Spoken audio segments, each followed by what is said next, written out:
écoutons maintenant son Excellence, M. Bassirou Diomaye Faye, président du Sénégal, dont je suis incroyablement fier de dire qu'il effectue aujourd'hui sa première visite à l'étranger depuis son investiture en avril dernier. La parole est à vous. Monsieur le Président de la République française, notre hôte, Monsieur le chef d'État et de gouvernement, Mesdames, Messieurs les ministres, Monsieur le Président de la Commission de l'Union africaine, Monsieur le Président du Conseil d'administration de Gavi, Mesdames, Messieurs les ambassadeurs, distingués invités, Mesdames et Messieurs. Je voudrais tout d'abord remercier les autorités françaises pour l'accueil chaleureux et l'hospitalité qui nous ont été réservés depuis notre arrivée à Paris. Je suis heureux de me joindre à vous aujourd'hui pour participer à cette campagne de mobilisation pour la souveraineté dénommée Lancement de l'accélérateur africain de fabrication de vaccins. Je félicite vivement les organisateurs de cette rencontre, Gavi, l'Alliance mondiale pour le vaccin, l'Union africaine à travers le Centre de contrôle des vaccins CDC Africa et notre hôte, la France, pour leurs efforts au service de la santé publique.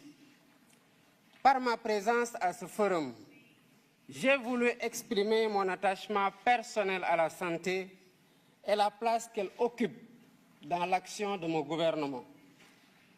L'histoire récente de la pandémie Covid-19 nous a montré combien nous étions vulnérables, mal préparés face aux pandémies et que par conséquent, la santé doit être une priorité permanente.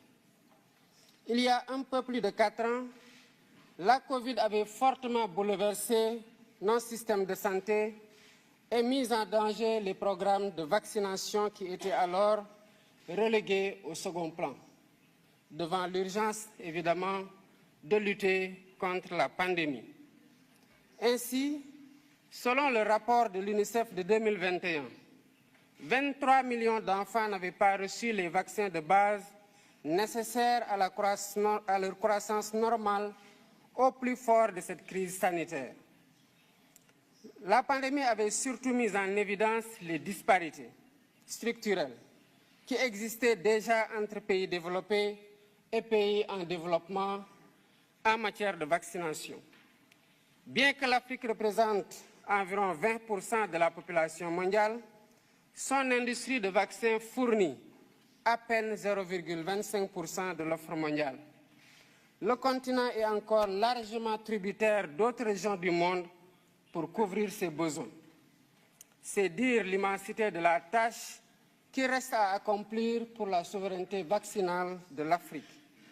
Mesdames, Messieurs, en consacrant cette rencontre au lancement de l'accélérateur de la production des vaccins en Afrique, AVMA, Gavi et l'ensemble de ses partenaires s'inscrivent dans la voie pour corriger les points faibles du continent en matière de riposte face aux pandémies, telles que le manque d'équipements et de médicaments, mais surtout de vaccins. Nous avons vécu cela pendant la pandémie Covid-19 avec l'arrivée tardive et en nombre insuffisant des vaccins.